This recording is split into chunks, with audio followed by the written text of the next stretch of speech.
Have you ever actually stopped to think about the cheap energy powering your life right now?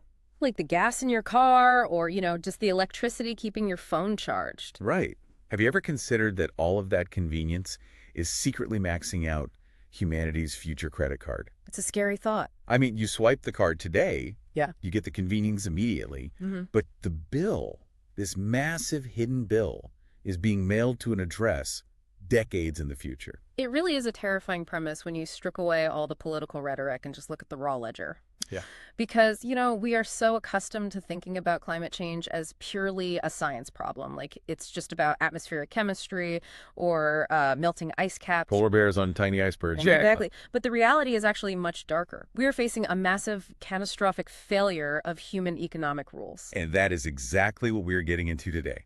We are taking a deep dive into the cold, hard math of our survival. The invisible rules of the casino. Yes. We are unpacking William Nordhaus's Nobel-winning framework from his book, The Climate Casino, to expose this massive, invisible accounting error that basically rules our entire world. And just to be clear up front, we aren't here to moralize. Right. We aren't pushing a political agenda. The goal of this deep dive is simply to look at the objective economic framework of the original source material. We're reporting on what the data says. Exactly. We want to understand this cold concept called free punishment. Right, because Nordhaus approaches this entirely through ruthless calculation. He forces us to view the global economy as a system where doing massive permanent damage currently costs the person doing the damage absolutely nothing. $0. Exactly zero. That is the free punishment logic. Yeah. The entire global economy is built on this systemic flaw where the cost of emitting carbon is legally and financially priced at zero. Let's make this concrete for everyone listening. If I walk into a store and just smash a flat screen television on the floor, I have to pay for it. You'd hope so, yeah. The rules of economics demand restitution. I broke it, I bought it. But under the current rules of our global energy system, that whole logic just completely vanishes. It evaporates. Think about a localized policy decision. Imagine a wealthy, industrialized nation decides to offer a massive subsidy for, say, a specific type of heavy industrial fuel. Okay, to boost its own manufacturing sector. Right. So the factories boom, the domestic economy thrives, the politicians celebrate, everyone is happy.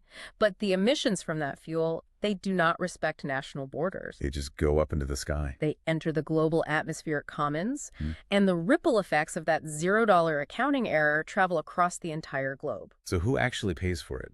Well, it might be a subsistence farmer in rural Africa, someone who has never seen a factory, who has used virtually no carbon in their entire life, and suddenly they experience a devastating drought. Wow. That farmer bears the ultimate physical and economic cost of the wealthy nation's subsidy. It's a completely rigged game. It really is. And to understand how this rigged casino operates, we have to look at the man who built the ultimate ledger to track all the chips on the table. William Nordhaus. Right. He didn't win the Nobel Prize in economics for writing, poetic pleas to save the rainforest. Of course, though. He won it for building a ruthless calculator that proves the house always wins. And in this case, we are the ones sitting at the table. We are the gamblers. And the tool he built to track this is called the DICE model. DICE, like rolling the dice. Exactly, DICE. It stands for the Dynamic Integrated Model of Climate and the Economy. Okay. Because before Nordhaus, economists and climate scientists lived in two completely different worlds. They didn't talk to each other. The scientists looked at the sky, and the economists looked at the GDP. Exactly. And Nordhaus forced them to speak the exact same mathematical language. He created this closed, inescapable loop. Walk us through that loop. How does the DICE model actually spin the roulette wheel? Okay, so it starts with economic growth. Human beings want better lives, right? We want convenience, which requires economic output. Under our current infrastructure, that growth inevitably leads to carbon emissions. Because we need to burn stuff to make stuff. Right. And those emissions physically alter the atmosphere, which drives climate change. Then, that climate change creates concrete ecological and economic impacts. Like flooded cities or failed crops? Destroyed infrastructure, yeah. And finally, those physical impacts lead to policy feedback. Governments have to react to the disasters, spend money to rebuild, which then loops right back around to affect economic growth. It's literally a feedback wheel. A closed loop. The really counterintuitive takeaway here, and this is something that kind of slapped me in the face when reading this, is that we aren't helpless victims of nature. No. This isn't some rogue meteor hurtling toward Earth we can't control. We are sitting at a gambling table that we designed ourselves. We wrote the rules to this game. Every spin of the wheel is a conscious economic decision. And we are consistently placing bets where the odds are fundamentally mathematically stacked against our long-term survival. Which brings us to the chips on the table, the numbers.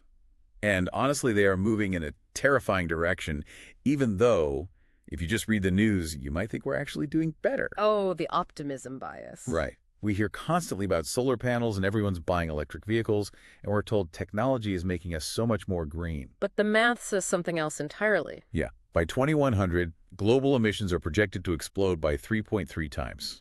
3.3 times. It's a monster. This is known as the efficiency paradox, and it is perhaps the most dangerous blind spot in global policy today. Unpack that because it sounds crazy. If we're getting more efficient, why are emissions exploding? Well, since 1900, global carbon dioxide emissions have grown at an average rate of 2.6% annually. But optimists will point out a completely different metric called carbon intensity. Carbon intensity. Okay, what is that? Carbon intensity is the amount of CO2 emitted per unit of GDP. Essentially, it asks, how much carbon does it cost to generate one single dollar of economic wealth? And that number is actually going down, right? Considerably. In the United States, carbon intensity has dropped by about 1.8% every single year since 1930. Wow, since 1930? Yes. Our factories are leaner, our engines are way better, our technology is vastly superior. So we are getting more efficient. But looking at these numbers, it's kind of like eating diet cookies. Diet cookies? Yeah, imagine you buy a box of diet cookies because you know they have half the calories of a normal cookie. But because you feel completely guilt-free about it, you end up eating 5 times as many cookies as you normally would. That is a perfect analogy. Our incredible technological efficiency is literally fueling a frenzy of consumption. The formal economic term for your diet cookie theory is the Jevons paradox. When you make a resource more efficient to use, you don't actually use less of it. You use way more of it because it becomes cheaper and more profitable. If we look at the macroeconomic math, total global economic output grows by about 3.4% a year. Meanwhile, the carbon intensity of our efficiency drops by only 1.8%. You don't need a Nobel Prize to do that math. The economic growth is just completely swallowing the efficiency gains. Swallowing it whole. The net result is that total emissions continue to rise by roughly 1.6% every single year. The sheer scale of our economic expansion outpaces our technological cleverness. So the math basically guarantees that emissions keep rising unless the fundamental structure of the energy input changes. Exactly. So the obvious question you have to ask is, why doesn't the free market just fix this? That's the million-dollar question. I mean, we have markets to fix supply and demand for literally everything else. Yeah. If apples get scarce, the price of apples goes up, people buy fewer apples, and the market balances out. Why doesn't this happen with carbon? Because of a tiny invisible price tag that is missing from every single item you buy. The missing price tag. Right. Unregulated markets are incredibly powerful computing mechanisms, but they are entirely blind. They only optimize for the data they are actually fed. If a cost is deliberately kept off the books, the market will just ignore it. Let's build a narrative around this because this is mind-blowing. Let's call it the ultimate externality, or the lettuce black hole. The lettuce black hole, I like it. Imagine you walk into a grocery store and you buy a head of lettuce. The scanner beeps. You hand over $3. What are you actually paying for in that transaction? Well, you are paying the farmer for the seeds and the water. Right. You are paying the truck driver for his labor. You are paying for the physical diesel fuel in the truck's tank. But you pay exactly $0 for the carbon exhaust blowing out of the truck's tailpipe as it drives from California to New York. $0. And that exhaust enters the atmosphere, it traps heat, and it contributes to the flooding of a coastal home on the other side of the world 10 years from now. But the cost on my grocery receipt for that damage is nothing. 7 billion people are making millions of these $0 emissions decisions every single day. We are all participating in a transaction where an innocent bystander gets the bill. That is the perfect non-academic definition of a negative externality. The buyer and the seller agree on a price that completely excludes the damage done to a third party. It's a massive blind spot. It is the largest institutional black hole in human history. The market literally cannot solve the climate crisis on its own because it cannot see the carbon exhaust. It's blind to it. Because it's free. Exactly. Yeah. Until that invisible exhaust is priced and put onto the grocery receipt, the market will continuously, relentlessly overproduce it. So all this invisible carbon goes into the sky. Millions of tons of it every single day, completely off the books. What exactly is it doing physically up there? Well, adding carbon to the atmosphere is often compared to piling blankets on your bed on a cold night. Okay, sure. But here is a completely face-slapping truth. The heating isn't linear. The first blanket you put on does the most damage. Wait, what do you mean it's not linear? The physical mechanics of greenhouse gases are deeply counterintuitive. We need to start with the baseline here. The natural greenhouse effect is what makes life on Earth possible. Right, without it, we'd freeze. Exactly. Without any carbon dioxide or other greenhouse gases, the Earth's average surface temperature would be a frozen, uninhabitable -19 degrees Celsius. Wow. -19. But the natural baseline of CO2 raised us to a highly livable 14 degrees Celsius. Okay, so a little bit of the blanket is good. We need the blanket, but then industrialization starts and we start adding more blankets. Right. And as you add CO2 to the atmosphere, the heat-trapping mechanism operates on a logarithmic scale. You actually reach a point of diminishing returns. Diminishing returns on heating. Yes. To put it in actual numbers, if you double the atmospheric CO2 from its pre-industrial levels, you raise the global average temperature by about 3 degrees Celsius. Okay, doubling it gets us 3 degrees. But if you double it again from that new higher baseline, it doesn't add another 3 degrees. It only adds an additional 1.8 degrees. Wait. If the heating slows down as we add more carbon, why is everyone panicking? Yeah, it sounds like the problem eventually just limits itself. It limits itself long after we are already dead. Oh. Yeah. The diminishing returns curve is the exact opposite of good news. It means the early emissions, the exact carbon we are pumping into the atmosphere right now during our current industrial era, are the most violently impactful. Because they cause the biggest spike. Yes. We do not get a grace period. The very first extra blanket we throw on the bed spikes our temperature the fastest. The climate sensitivity is at its absolute highest right at the beginning of the curve, which is exactly where human civilization is standing today. That is incredibly sobering. The damage is entirely front-loaded. Front-loaded, yes. And that front-loaded planetary fever threatens a very fragile, very specific window of time. The envelope. Right, let's look at the 500,000-year envelope. Because if you think about it, every city you have ever visited, every written word you have ever read, every human achievement you can possibly think of, it all occurred in a freakishly stable 7,000-year climate anomaly. An anomaly. It is not the norm. And we are on the verge of being evicted from it. To really understand how weird our current era is, we have to look at ice core data. Climatologists drill these massive cylinders of ice up to 3 kilometers deep out of the Antarctic and Greenland ice sheets. 3 kilometers of ice? Yeah, and these cores contain tiny trapped air bubbles from hundreds of thousands of years ago. By analyzing the chemistry of those bubbles, specifically using things like heavy water isotopes, they can reconstruct a highly accurate thermometer of the ancient Earth. And when you look at that 500,000-year chart, it doesn't exactly look like a gentle, welcoming planet, does it? Not at all. The vast history of the Earth's climate is a jagged, chaotic line. It just swings wildly between violent, miles-thick ice ages and massive, searing heat waves. Just absolute extremes. Right. For 500,000 years, global temperatures almost never exceeded our current average by more than 2 degrees Celsius. It was a hostile, violently fluctuating environment where large-scale agriculture was physically impossible. You couldn't predict the seasons. It's just wild swings, up and down, until 7,000 years ago. And then Suddenly the line just goes flat, it stabilizes, the golden window opens. that flat line is the Holocene epoch. It is the only reason agriculture was born. It is the only reason human civilization actually took root. Because you finally knew when to plant the seeds. Exactly. Our entire global infrastructure, where our coastal megacities are located, where our rain-fed agricultural belts sit, is entirely optimized for that specific flat line. We built our entire house on a momentary pause in the earthquake. That is a terrifying way to put it, but it's accurate. Once we push past that 2 degrees Celsius boundary, we fall out of the protective envelope that birthed human civilization. We are forcing our highly fragile, highly optimized global society into completely uncharted, historically hostile geological territory. So, hearing all this, the obvious question you, the listener, are probably asking right now is, can human ingenuity just manage our way out of this? Right. Can we tech our way out? Exactly. We are smart. We have technology. Can we adapt? And the answer is yes, but only for some of us. This brings us to a concept Nordhaus calls the boundary of management.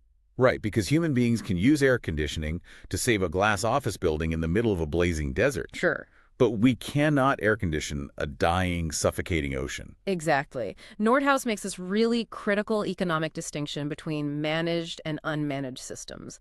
And this is vital for understanding the true cost of climate change. Okay, define a managed system. Managed systems are sectors of the economy where humans have immense control over the environment. Think of manufacturing, healthcare, indoor hydroponic agriculture, financial services, retail. Like, if you work in a bank in Manhattan, your entire economic life is lived indoors. Precisely. In high-income countries, up to 90% of the total gross domestic product is highly managed and artificially insulated from the weather. 90%. Yeah. If it gets 2 degrees hotter outside, the bank doesn't collapse. The building manager just turns up the air conditioning. We build stronger walls, we build better roofs, we pour heavier concrete for dams. But this creates an incredibly dangerous illusion of control.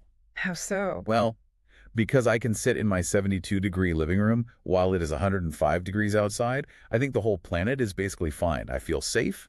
I feel like my economy is safe. Yes. But the unmanaged systems, the oceans, the global hurricane tracks, the migration patterns of wildlife, the natural rain-fed agricultural cycles that feed billions of people, you cannot put those inside a climate-controlled building. You can't put a roof over a coral reef. Right. And this creates a brutal polarization. The human economy, particularly in wealthy northern nations, might limp along quite comfortably while the natural world outside the window entirely collapses. We are essentially sitting in the VIP lounge at the casino, completely insulated from the riot happening on the casino floor. Drinking our cocktails. Right, just drinking cocktails and looking at our highly managed GDP numbers going up. Until the fire on the casino floor burns through the supports of the VIP lounge.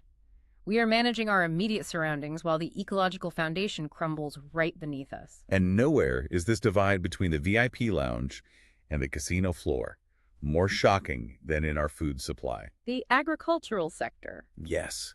Let's look at the agricultural paradox. You have probably seen the headlines saying that climate change means instant global crop failure. The whole "we're going to starve" narrative. Right, that the earth is going to turn into a dust bowl and we're all going to starve to death. But that is actually wrong. It is. Up to 3 degrees Celsius of warming might actually increase wheat yields in the rich temperate world. This is one of those highly counterintuitive findings that absolutely shocks people when they read the economic models. It shocked me. How does warming increase food? There is a biological mechanism known as the fertilization effect of CO2. Plants breathe carbon dioxide. In certain temperate zones, places that are currently a bit too cold for optimal growing more CO2 in the air can actually act as an airborne fertilizer. Like steroids for plants. Basically, yes. It accelerates photosynthesis. And combine that with the fact that rich countries have immense capital to adapt. If the rain patterns change, an American corporate farm just buys million-dollar advanced drip irrigation systems. Or they buy genetically modified drought-resistant seeds. Or they literally just shift their planting zones hundreds of miles north into Canada. Exactly. As a result, places like the United States, Canada, and parts of Europe might actually adapt and temporarily thrive, seeing a net positive increase in agricultural output during the early stages of warming. But, and this is a massive but, that is where the VIP lounge ends. Yes. The real tragedy isn't universal cinematic global starvation. It is the geographic divide. The polarization. Right. While the U.S. and Europe adapt and grow more food, tropical agriculture will face total apocalyptic devastation. Because they are already operating near the thermal limit of their crops. A few more degrees pushes them completely past the biological limit of survival. The pain is not equally distributed. It is aggressively and mathematically targeted at the poorest nations on Earth. Because a wealthy nation can afford the immense capital investment required to physically adapt its managed agricultural systems. But a subsistence farmer in a developing nation cannot buy a $1 million irrigation system. You know, they can't. This dynamic aggressively worsens global geopolitical inequality. We aren't facing a uniform global famine. We are facing a highly localized, devastating crisis targeted at the most vulnerable populations who, by the way, contributed the least to the emissions in the first place. And this inequality spills over directly from the food supply into human survival and health. Let's look at the health deficit. This one is grim. Extremely.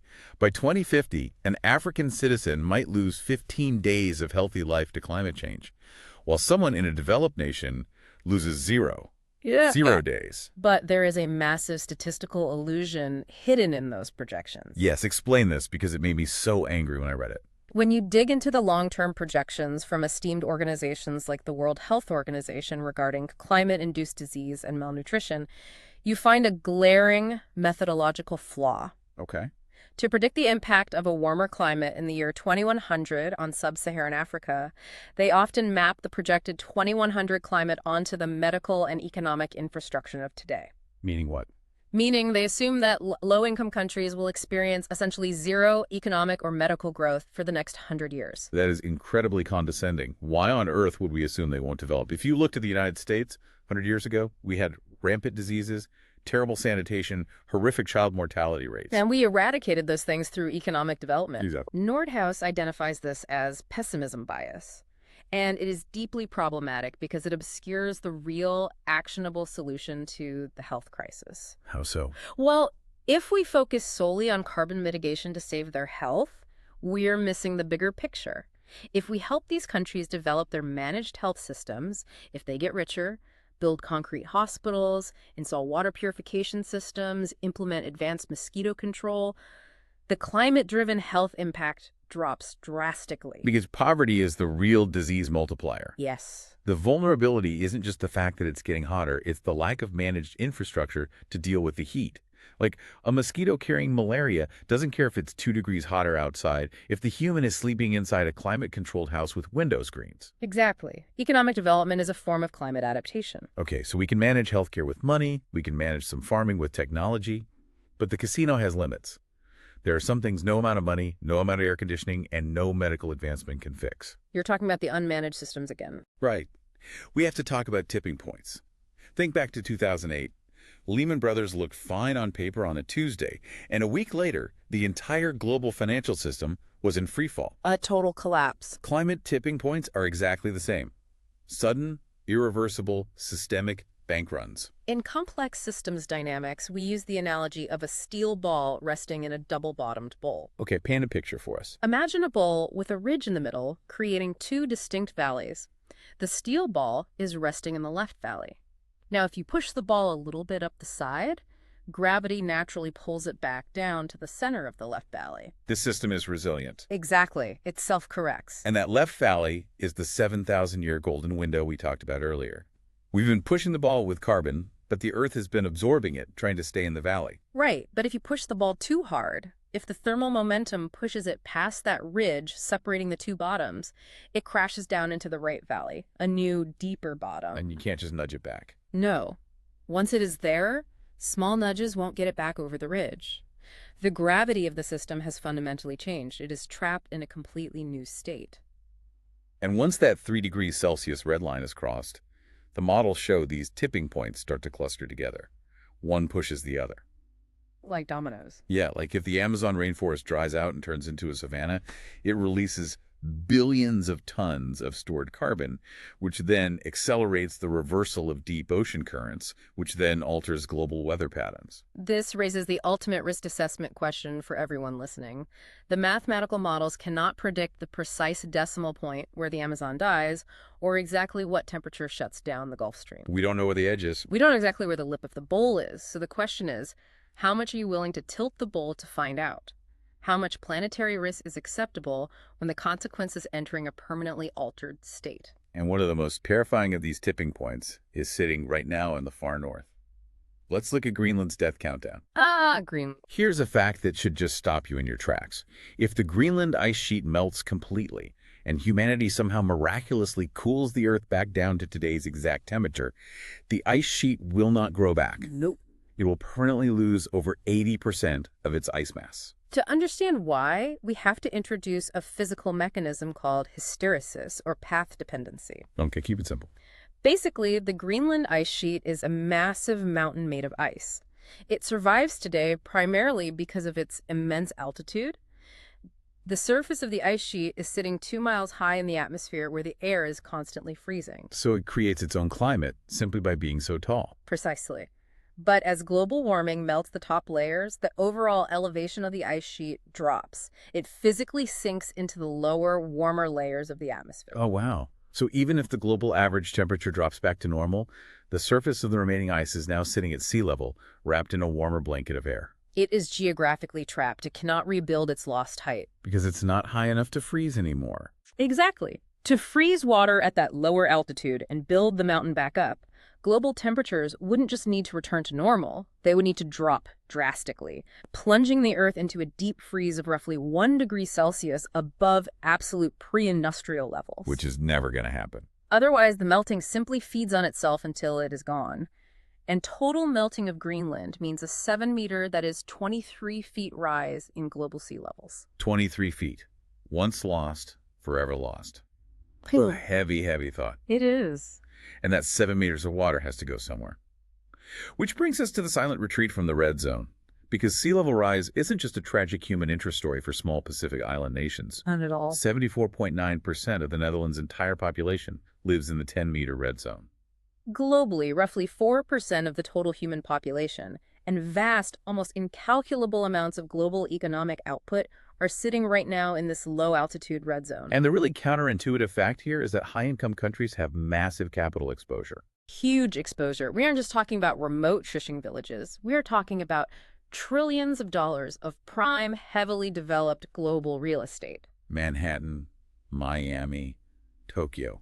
We have built our most valuable assets right on the edge of the water. And those assets are currently being silently eaten by the sea. You cannot manage a rising tide with air conditioning. You can't. We are staring at the forced initiation of the largest strategic retreat of capital in human history.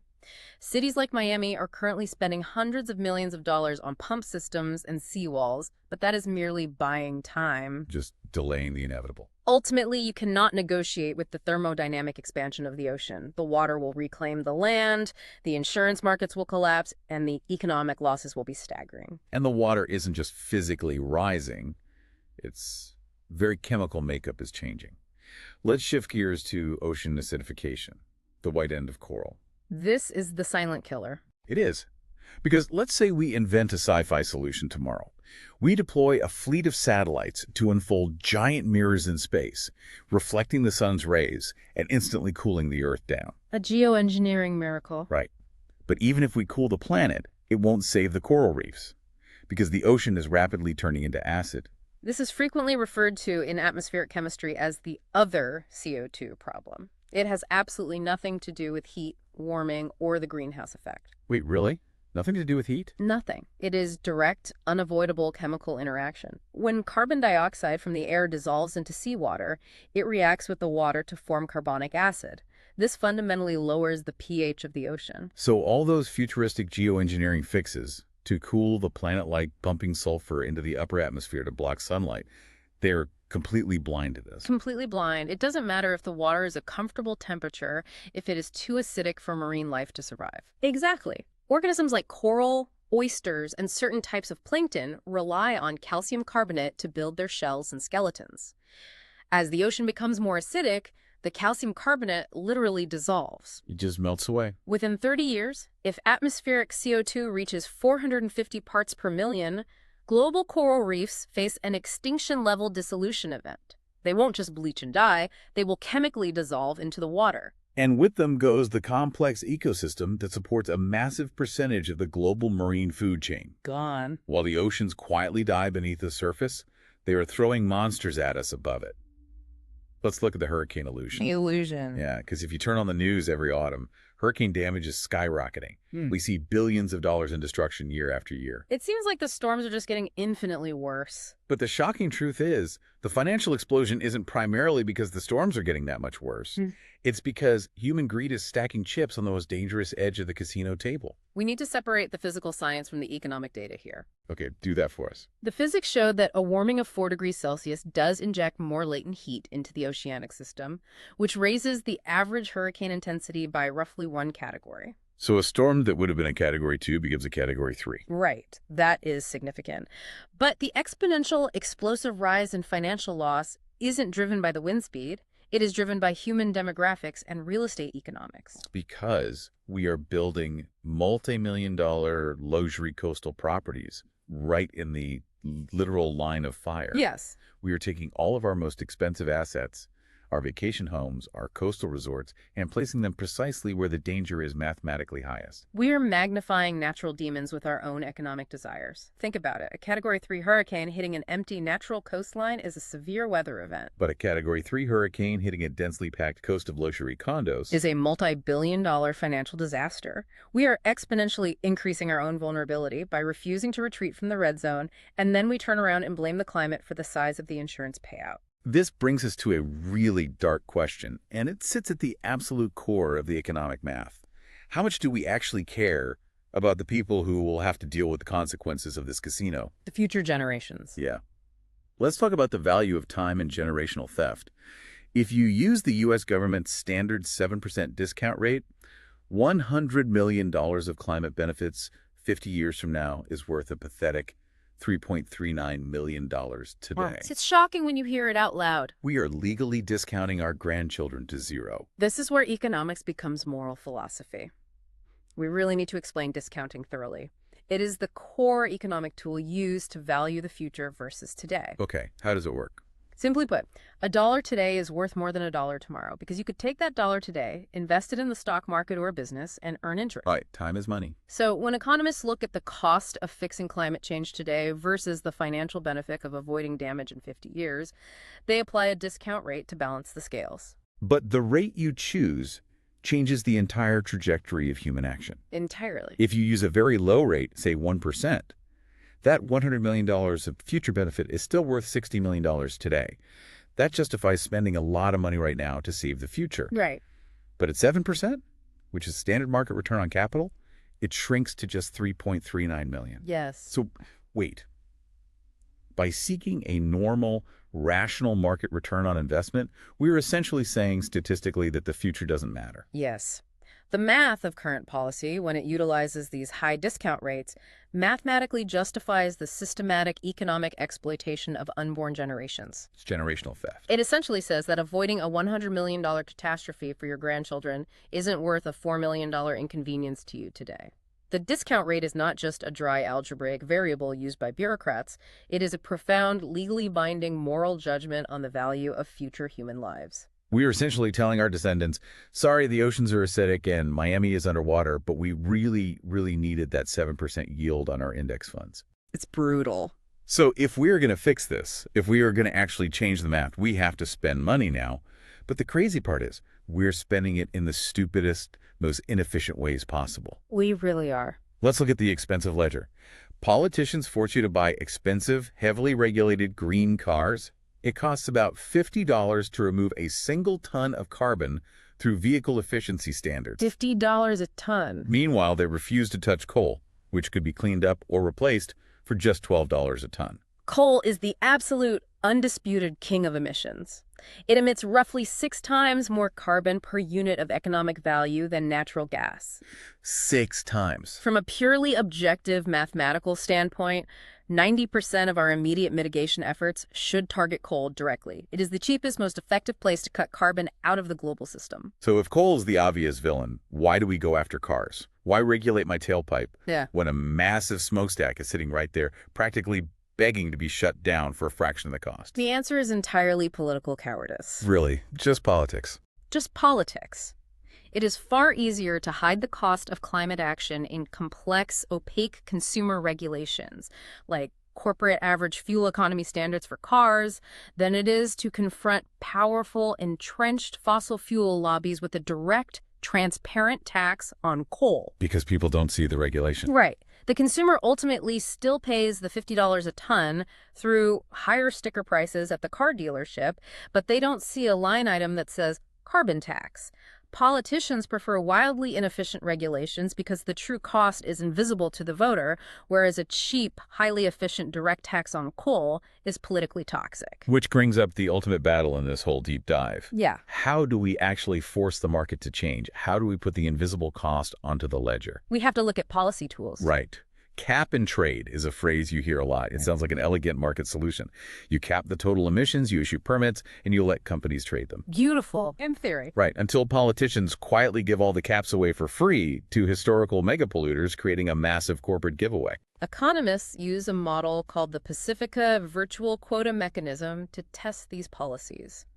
In a purely theoretical, frictionless world, cap and trade and a direct carbon tax achieve the exact same economic efficiency. Because they both put a price on carbon. They both succeed in finally putting a firm price on a ton of carbon. But the real world is full of friction and lobbyists. Exactly. In reality, cap and trade systems require governments to issue allowances, the legal right to emit a certain amount of carbon. And instead of auctioning these allowances off to the highest bidder to generate public revenue... Which is what they should do. Right. But governments almost inevitably face intense corporate lobbying. They end up giving the allowances away for free to the biggest historical polluters just to buy their political compliance. It's just a bribe. It invites massive regulatory capture and corruption. So if cap and trade gets corrupted by the casino bosses, what is the alternative? Macroeconomists wildly prefer a carbon tax. It is perfectly transparent. It applies equally to everyone from a coal plant to a delivery truck. It generates massive revenue that can be used to lower income taxes. And it cannot be easily gamed by corporate lobbyists holding closed-door meetings. But, as we noted earlier, it contains the terrifying four-letter word, tax. It is political poison, even if it is the most elegant, effective economic solution available to humanity. And here is the truly depressing part. Even if one country is brave enough to elect leaders who adopt a universal carbon tax, it is totally useless if the rest of the world refuses to play along. The double free rider problem. Yes. International climate treaties are doomed to be useless pieces of paper. Just look at the Kyoto Protocol. The Kyoto Protocol is the perfect, tragic example of the death of a treaty by game theory. Walk us through it. In 1990, the nations involved in the protocol covered 2/3 of global emissions. It looked like a triumph of international diplomacy. By 2012, that coverage had collapsed to just 1/5. Why? Everyone just quit. Because of the free rider problem, which infects this issue in 2 dimensions, space and time. Let's put you, the listener, in the shoes of a prime minister of a developing nation to understand the spatial dimension. You are sitting at the treaty table. You realize that if you tax carbon and cripple your own immediate economic growth to cut emissions, a neighboring country who refused to sign the treaty gets to enjoy the globally cooler climate and outcompete your factories because their energy is cheaper. the math mathematically incentivizes you to cheat. Nobody wants to go first. And the temporal dimension means current generations wait for future generations to pay. We get the cheap, subsidized electricity today. Our unborn grandchildren get the flooded coastlines and acidic oceans tomorrow. So how do you solve the free rider problem? You can't just ask nicely at a UN summit. No, you need teeth. Right. Unless there are brutal, unavoidable economic penalties like uniform, global tariffs applied to all imports from non-participating countries, nobody will ever volunteer to take the hit. You have to tax their goods at the border. Exactly. If you want to sell steel in our country, you pay the carbon price, either at home or at our port. Without a unified, inescapable global price on carbon enforced by border tariffs, the system naturally collapses back into rational self-interest. And this lack of a unified price is quietly killing our best technological hopes. Let's talk about crossing the valley of death for innovation. Imagine you are a genius inventor working in a garage. You create a miraculous machine that scrubs carbon directly from the ambient sky for just $50 a ton. It's a breakthrough. You save the world. But in a world where carbon pollution is legally priced at zero, your miracle machine goes bankrupt and dies in the lab. We are talking about carbon capture and storage, or CCS. The fundamental chemistry and technology are entirely plausible, but there is a massive financial gap between a laboratory breakthrough and large-scale commercial viability. The valley of death. In venture capital, that gap is literally called the valley of death. To cross it, you need massive private investment to build prototypes, scale up manufacturing, and actually deploy the technology. But why would a rational venture capitalist give you $1 billion to build massive carbon scrubbers? If it costs you $50 to scrub a ton of carbon, but massive corporations are legally allowed to dump that same ton into the sky for free. You have no business model. There is no customer. None. We desperately need state-level vanguard agencies like ARPAE in the United States, which funds advanced high-risk energy research to bankroll early-stage science. But even that isn't enough, is it? No, because more importantly, without a high globally enforced price on carbon, private money will never scale zero-carbon tech. The miracle machine will just starve on the vine because the market has absolutely no financial incentive to buy what it produces. Innovation requires a market signal, and right now, the signal is zero. So after looking at all this math, where does this leave us at the spinning roulette wheel? The ultimate spin. Are we repeating history? We have to realize that climate change is not a scientific inevitability. It is a human rule design failure. We are staring right at the DICE model. We know the temperatures will breach the stability threshold of civilization. We have the ice cores, we have the economic projections, we have the data. When we synthesize all of this, the ultimate conclusion of William Nordhaus's work is that the climate casino is a system where the foundational price signals are fundamentally broken. The global ledger is missing its most important entry. We have spent this deep dive looking at the math, the models, the tipping points, and the policies. And the stark reality is we aren't just betting money at this table. We are betting the entire ecological foundation of humanity. We built the casino, we wrote the economic rules, and the empowering part is that we can actually rewrite them. But right now, we are just blindly spinning the wheel, hoping the little steel ball doesn't land in the wrong valley. The tools to fix the ledger exist today. Universal carbon taxes, aggressive border tariffs, state-funded innovation.